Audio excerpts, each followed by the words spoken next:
Hello and welcome to a new show that I am trying out right here by myself. This is what I'm tentatively calling the Wrastling Show. This is where I will be talking about the world of professional wrestling.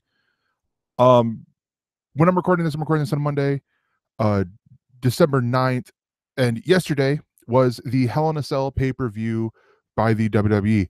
I watched it, I enjoyed it. I'm going to tell you more about it after the news. Because what else better is there than the news? And one of these, and it's a spoiler for my review of the pay-per-view, but Jinder Mahal retained his title. God damn it.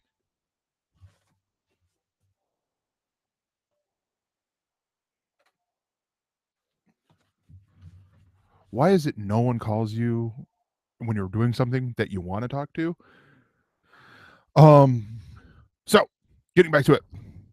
Jinder Mahal's reign as WWE champion has now extended to 141 days. That is a longer title reign than several of the top named WWE Hall of Famers or WWE superstars and Hall of Famers, such as AJ Styles, The Undertaker, Kurt Angle, The Rock, Chris Jericho, Ric Flair, Edge, and Mankind. This is a pretty big thing. From what I understand um from like reports that I've seen from the different news outlets, that at first he was awarded the championship to help bolster WWE's market in India,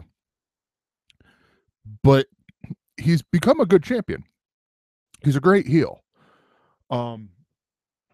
Even when he says stuff that makes you go, "You're contradicting yourself, dude." Excuse me. It's one of these things that you still love what he's doing. Like, you love the fact that he is such a good heel, playing the classic heel role too. So here's the breakdown, and I'm assuming that these are all just WWE Championship runs. AJ Styles has 141 days. Undertaker has 133. Eddie Guerrero 133. Kurt Angle at 126. The Rock at 119. Ric Flair only at 78. Jericho at 98. Ric Flair had 77. And if Mahal is able to keep the title through Survivor Series next month, he will pass the title reigns of The Miz and Stone Cold Steve Austin. So this actually brings up an interesting question, because here you have decorated champions, people who have won a lot of titles. Ric Flair is one that comes up to mind, because he's the 16-time world heavyweight champion.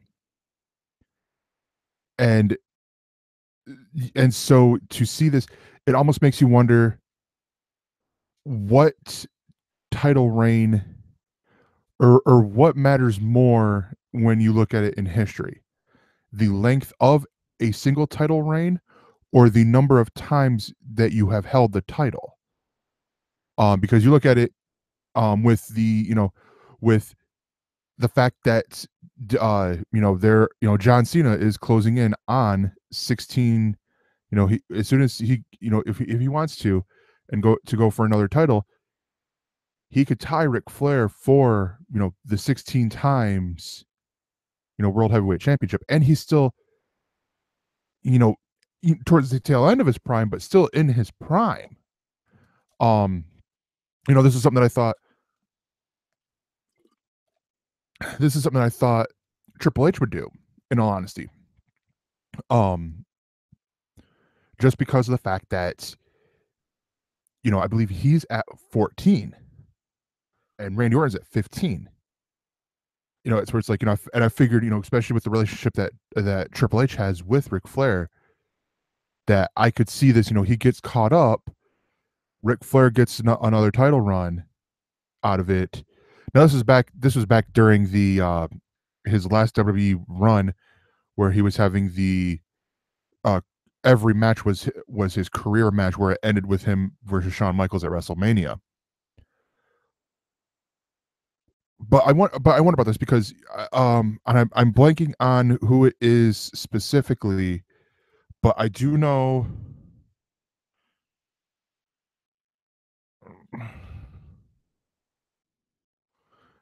I do know that the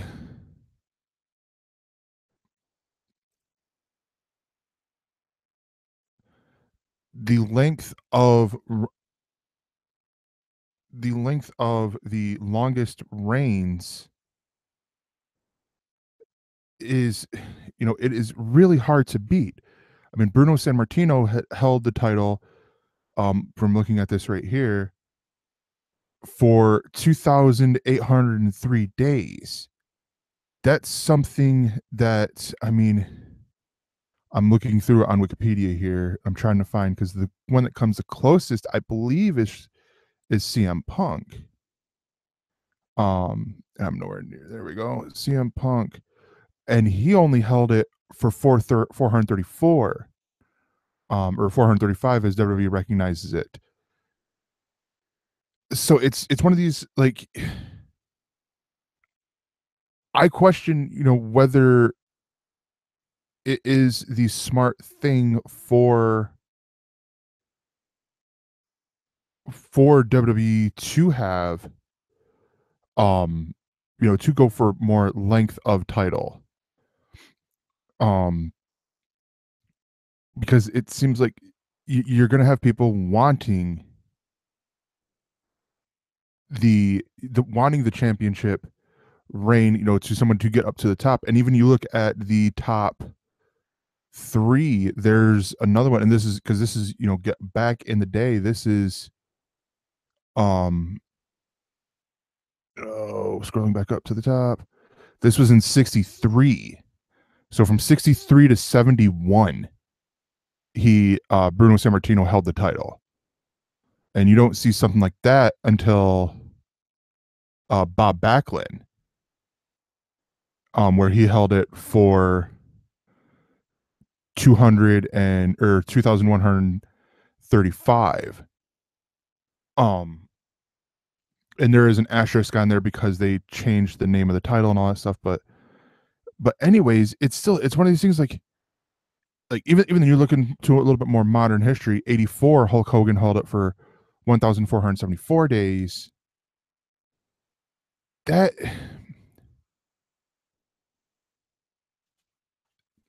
it seems weird that a lot of people, and it makes sense because they always say of modern day history, because they've sort of shot themselves in the foot with keeping the history from back in, including Bruno Sammartino, Bob Backlund. Actually, if you combine Bruno Sammartino's runs, he's held it for over 4,000 days. That's the first two, because when you look at the Wikipedia page. But anyways, I don't know. I find it interesting that this is happening. The other interesting thing is the next NXT Takeover event. For those of you guys who do not know what NXT is WWE's farm system in a lot of ways. It's the developmental territory, that it was originally Florida Championship Wrestling, and then it became, NXT, and then with the WWE Performance Center. And it's this place where you get, Bobby Roode came through there, Shinsuke Nakamura, a lot of the guys that you see now that are, that are the young talent, they started there, one, to garner a fan base for when they do make it on the main roster, but two, to make, for some of them, now for the examples, Finn Balor might have started out this way. Shinsuke, it could be a little bit, but Bobby Roode is a well-established wrestler. He could have, like AJ Styles, debuted on the main roster and, just kicked ass. But they put him there to help the younger guys. Same thing with, we got Eric Young down there. But anyways, they do 4 quote unquote pay-per-views that they call takeovers a year. They coincide with WWE's big events. So it's always WrestleMania. So it's WrestleMania, Survivor Series is the next one. SummerSlam, Survivor Series, and then the Royal Rumble. It's to help WWE with the big, especially WrestleMania weekend. They have a lot of events. Like now with SmackDown on Tuesdays, it's a week long of event stuff. But this is actually really interesting because this is the WWE's bringing back WarGames. WarGames was a creation by the American Dream, Dusty Rhodes, back in actually, hold on, let me say it again. By the American Dream, Dusty Rhodes. The first WarGames took place in 1987 during the NWA's Great American Bash tour, and the concept of this is a simple one. You have 2 rings, you have 2 teams, and hilarity, well, not hilarity, but and then all hell breaks loose. With this being with what they're going to build for this one, it is a 3-man teams with Sanity, Eric Young, Alexander Wolf, and Killian Dane versus the Undisputed Era of Adam Cole, Bobby Fish, and Kyle O'Reilly versus the Authors of Pain and Roderick Strong. So all 3 of those teams will be in the ring, and we'll just be, creating, or in the rings, I should say, and all hell will break loose. Also set the matches that will also be taking place in during WarGames. You have NXT champion Drew McIntyre versus Andrade Cien Almas, Kairi Sane versus Ember Moon versus Peyton Royce versus Nikki Cross to crown the new NXT Women's Champion. And this is all going to take place Saturday night, November 18th from Houston, Texas at the Toyota Center. So I'm looking forward to this. I think it's an interesting concept because, a lot of people don't realize this, but WWE has the content, has the rights to stuff from WCW and ECW from back in the day. There's a whole bunch more, but those are really 2 of the bigger innovators of the 90s and early 2000s. And so it's one of these things, like, you get some concepts that are warranted, other ones not so much, to be, to revitalize them for people who would have never seen these. I've never seen a WarGames, but that was because growing up, I was strictly WWE. I did not watch WCW. I always thought of them as the enemy broadcast and stuff like that. But I think this is an awesome concept, especially to do. I've said this on other shows. I've said this on other shows that I've done, that NXT with their takeover shows has at times outperformed the pay-per-views that they go before. So, for example, the NXT Chicago, which I think was one for SummerSlam or Survivor Series or something, it was for Royal Rumble, had more matches and more, awesome performances than the pay-per-view that came after it. This past year's WrestleMania, WWE Takeover Orlando, that had more, just awesome matches than WrestleMania. And WrestleMania had amazing matches. But anyways, I don't know what you guys think. The last bit of news, all these are coming from SE Scoops because this is where I get my news. Former WWE superstar Wade Barrett, going by his real name Stu Bennett, recently spoke with Sport Bible because he is the general manager of Defiant Wrestling, formerly known as What Culture Pro Wrestling, or WCPW. They talk about his his run with WWE, including the Nexus, Bad News Barrett, the League of Nations, and more. They asked him the important question because every former WWE superstar gets asked this question. So, do you expect to come back to the WWE? His response was actually pretty good. He basically said he wouldn't rule out going back. He just doesn't know when. And also, I didn't realize this, but he hasn't been wrestling for a while.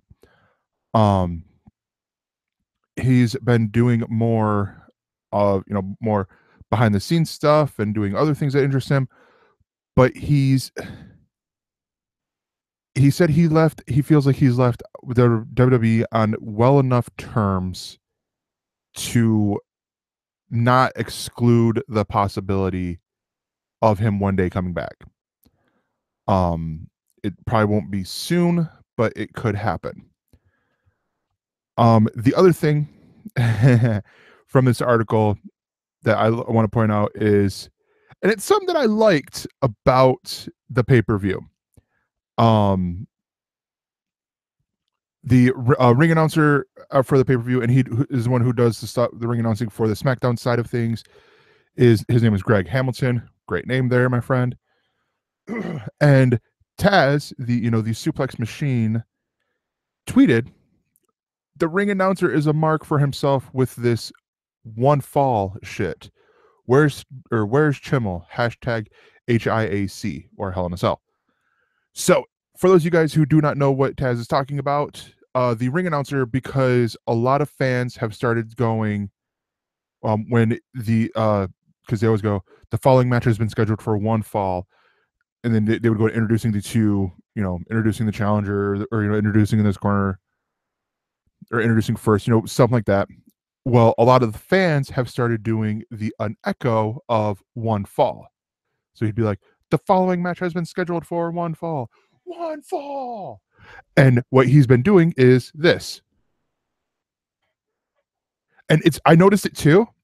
And I'm like, he's really animated, because they usually don't show it. They'll show like the combatant or the audience or whatever during this, but it was a wide shot to where you saw both the people, but then you see him in the middle, and he's like, and moves the mic down, and it's like, and I'm gonna say this to Taz, not that he's ever gonna find this. You got to realize your gimmick. He realizes his gimmick here. He's gonna fully, Tony Chimmel would do the same thing. I'm pretty sure of it, because people would still do one fall, and so he would stop. Now he might not, animate the mic movements so much, but he would still take a break, let them say the one fall, and introducing in this corner, it's the rated R superstar Edge. They all announcers have the way that they announce things. It just happens that Greg Hamilton understands the audience. He hears them. So he's not just going to go introducing what they're going, one fall, because that's not going to work. But yeah, and then just to let you guys know, the WWE, or the former NXT Women's Champion, is set to make her main roster debut in like 2 weeks at the Raw Brands Tables, Ladders, and Chairs pay-per-view. And I will say this, I'm looking forward to it. I will probably do another show about it. But anyways, let's get into the review. I'm gonna go through this match by match, starting with the kickoff show, which I usually, if I miss it, okay, whatever. But I will say this: the kickoff show had Chad Gable and Shelton Benjamin versus the Hype Bros, that is Zack Ryder and Mojo Rawley.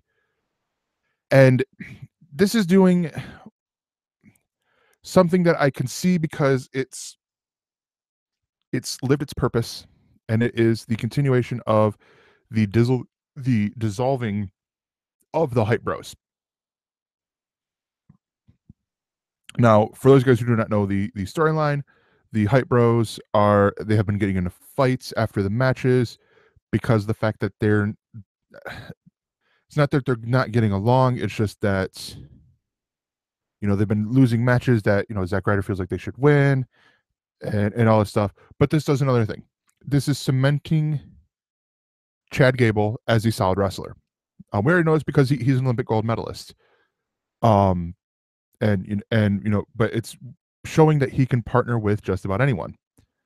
Shelton Benjamin's been great coming back. It's like he's hitting his rhythms again. And I feel like this was a strong match for where it was placed, for being placed in the kickoff show. Now we get to the opening match of Hell in a Cell. This I feel was placed too early. This was for those guys who do not know, Chad Gable and Shelton Benjamin defeated the Hype Bros. But the opening match, which was the kickoff show during, I believe it was SummerSlam, and that was the tag team championships being defended inside Hell in a Cell with the Usos versus the New Day. The New Day came in as the reigning champions, and boy, howdy, did this match go incredibly well. I don't feel like the cell got used a lot in this match, because typically, as you will see when we get down to the main event of this, but usually the cell is used more as a weapon. This was essentially a hardcore match confined in a space by a fence. Not to take anything from the match, because I feel like, this was a great match. There were spots in here that were really great. It's great storytelling.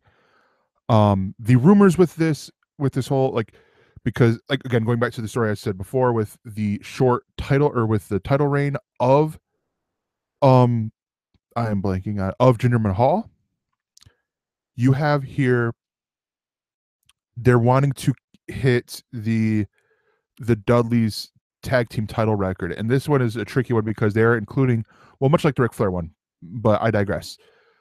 Where the Dudley boys are a 10-time, I believe, tag team champion that they are recognizing here. I don't think they're including Ring of Honor or TNA, Impact Wrestling, Global Force Wrestling, whatever the fuck they call themselves this week. Oh, sorry, I will swear occasionally. I should probably warn that. And so with this match, it was an all-out brawl. You saw great storytelling throughout here. A match that during SummerSlam probably would have also been on the kickoff show, when you could have easily had this main eventing. Now, I don't think this match would have necessarily main evented. We will see why later. But to be the opening match of the pay-per-view, you're setting yourself up too early. They could have easily moved this later on in the, even, putting this as the third or fourth match in, but they didn't. And I think WWE is going to be getting that. But hey, I enjoyed the match. I love that match. That match was great. It was awesome. The next match, Randy Orton versus Rusev. Oh, and sorry, before, with the other match, the Usos beat the New Day, both in the match and quite literally, they both beat each other pretty bad. There was one spot where they had handcuffs on Xavier Woods and had him on a pole, and they were just taking turns just whacking him. Like, okay, that's not fun at all.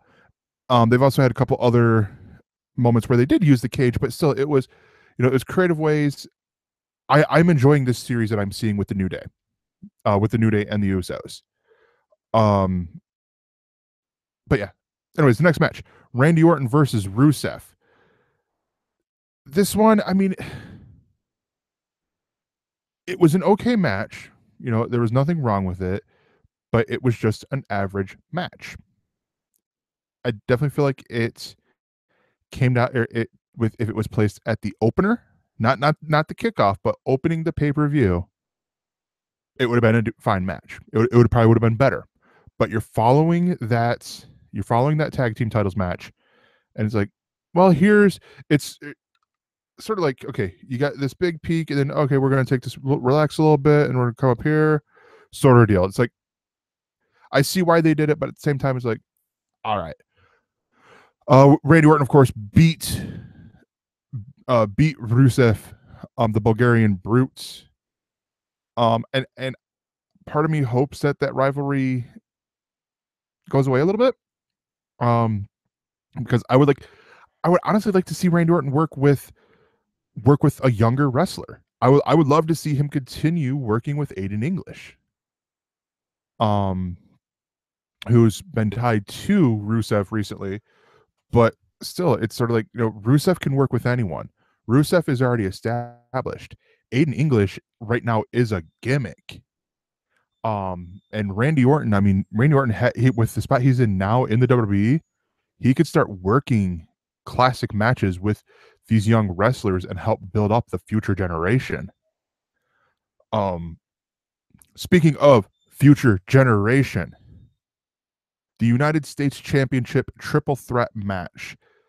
This was originally set up to be Baron Corbin versus AJ Styles, but Ty Dillinger went to general manager Daniel Bryan and asked to be in this match because he had pinned Baron Corbin, and Baron Corbin does not deserve a match and all that stuff. I thought this was a great match. My only disappointment is with the ending. Because again, this is from reading the dirt sheets, reading the list of things that has been going on, with the WWE, and some of the backstage news, and also the reasons why Baron Corbin lost his Money in the Bank contract, is because he's a little bit of a loose cannon on Twitter. And you can't exactly have your champion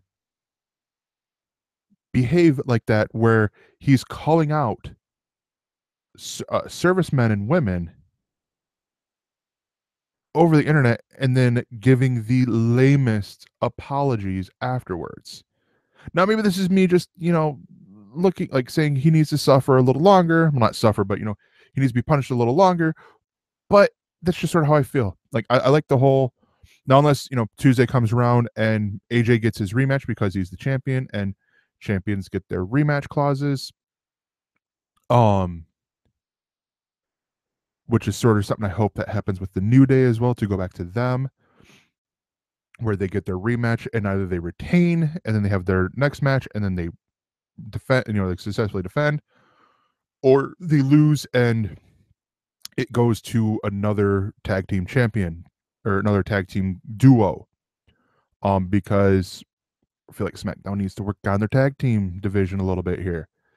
But anyways, back to this match. Baron Corbin won, defeating Ty Dillinger, and I don't know.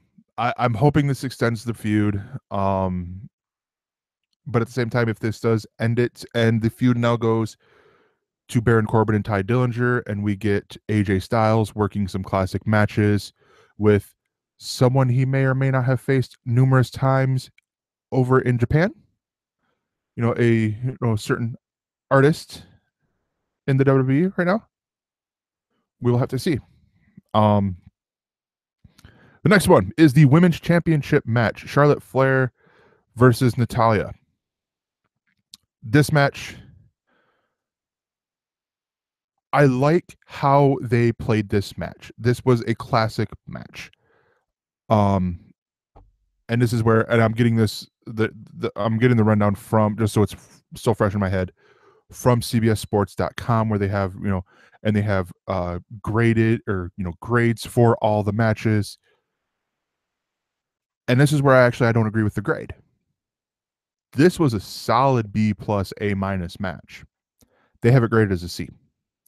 The reason why I say this is because they established an injury fairly early on in the match with Charlotte, with her left knee being injured. So much so to where I'm like, I don't know um if this is a fake injury or a real injury.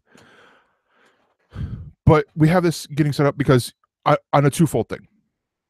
One, this is preventing Charlotte from being able to use her finisher, the figure four, or even then countering it into the figure eight leg lock, but softening her for Natalia's with the sharpshooter. One of the things that I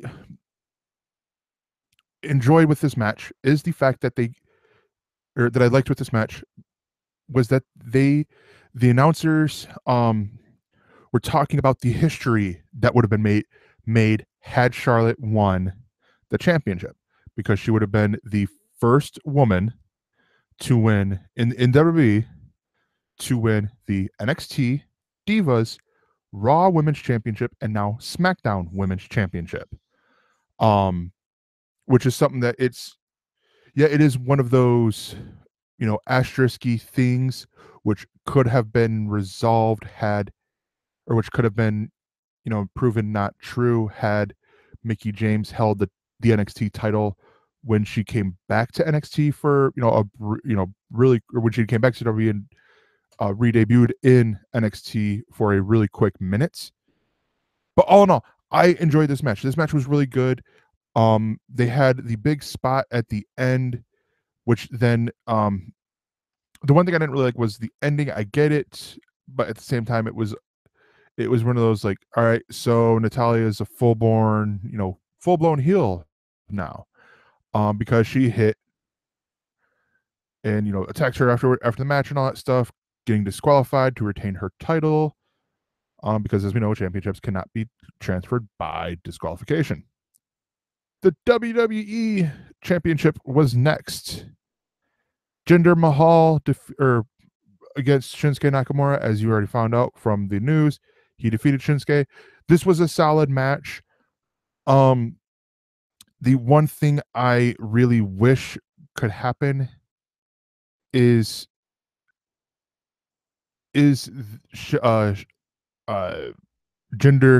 getting a purely clean victory with no help from the Singh brothers. I say this because I feel like the Singh brothers have run their course. They are lackey henchmen that if they were brought in to strictly play lackey henchmen, great, fine. At some point it's going to get old, like James Ellsworth. Where you I mean, James Ellsworth I thought was a jobber, but hey, he got held in for this program. Okay, he'll be gone in a couple months, and he's still here. I feel like that's sort of the same way with the Singh brothers, where the Singh brothers have taken phenomenal bumps. They've taken stuff, with the Punjabi prison match. They've taken bumps, and I'm like, wow, you guys are, something else, proving that you have great wrestling talent, yet not using it outside of being valets for Jinder Mahal.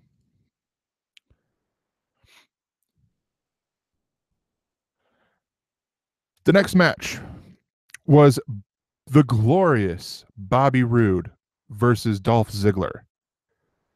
Now this match took place. There's this one and the one after it. So this is sort of like, as the article is calling it, the popcorn match status ahead of the main event.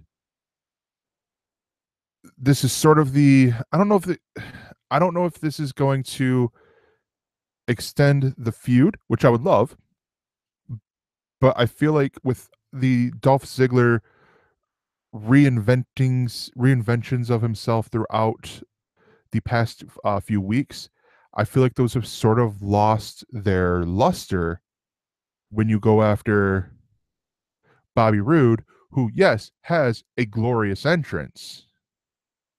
Play on words there, but it's not one of the more flashier entrances. I mean, you look at some of the other wrestlers that he mocked. Bayley has a flashy entrance.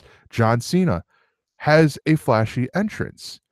Who were some of the other ones that he did? DX, flashy entrance. Triple H. It's simple, but it's a flashy entrance. Now, but that one is also more because of the fact that he's such an established, he has such an established wrestler and has this pedigree, ha ha ha, of having, this, of doing this entrance. I look at this match and I'm gonna disagree with the CBS Sports article. They graded them a C. I would have given this a B, honestly. I mean, it was a good match. I think anyway. I think that because I believe this is Bobby Roode's WWE pay-per-view debut as well, and he did really good. I mean, I'm not saying that like I'm surprised because I've followed him and when I watched TNA wrestling, and he was always good. He plays a great heel. He plays a great babyface. The final match is the Hell in a Cell Falls Count Anywhere match with Kevin Owens versus Shane McMahon. This is, to sum this up, this match was brutal. Now, I missed a couple parts of this match apparently because I do not remember them fighting on the top of the cage all that much. At the same time, it's it's one of those like I do know somehow that they got up to the top, and then we get the ending where he's or no they got gotten down to the cage. That's what it was.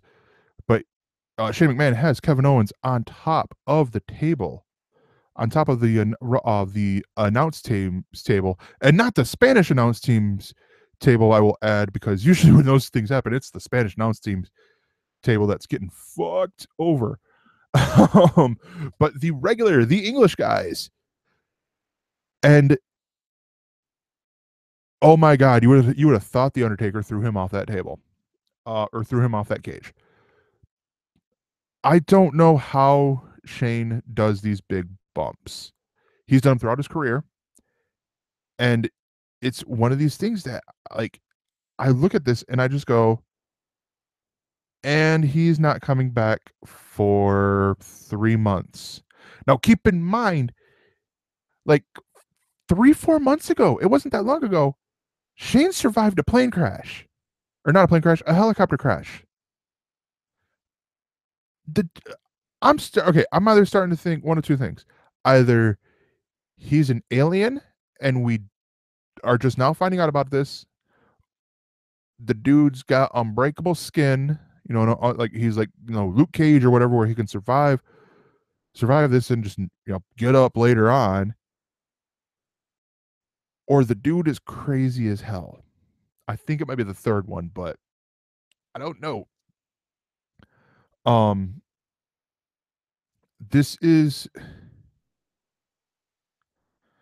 The match was great. The other thing that this did was it introduced the heel turn.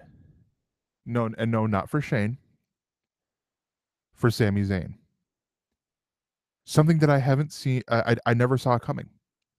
That's where, and again, I'm going to disagree with the CBS Sports article here. They gave them a B plus. I give this an A, solid A. You have with this match, you have a lot of carnage. This does seem like, if not the end to the feud, it's setting up to where the next thing would be Survivor Series, which I believe would be the next pay-per-view that would be SmackDown wrestlers would be on. and where we have the Team Shane, Team Kevin Owens, and there's gonna be some stipulation. I don't know what that stipulation would be, but I could see this being the case. But the interesting one was the Sami Zayn heel turn. I would have figured this would have come off of his small feud he had with Mike Bennett, or but and that seemed to go nowhere. But no, it came back to Kevin Owens.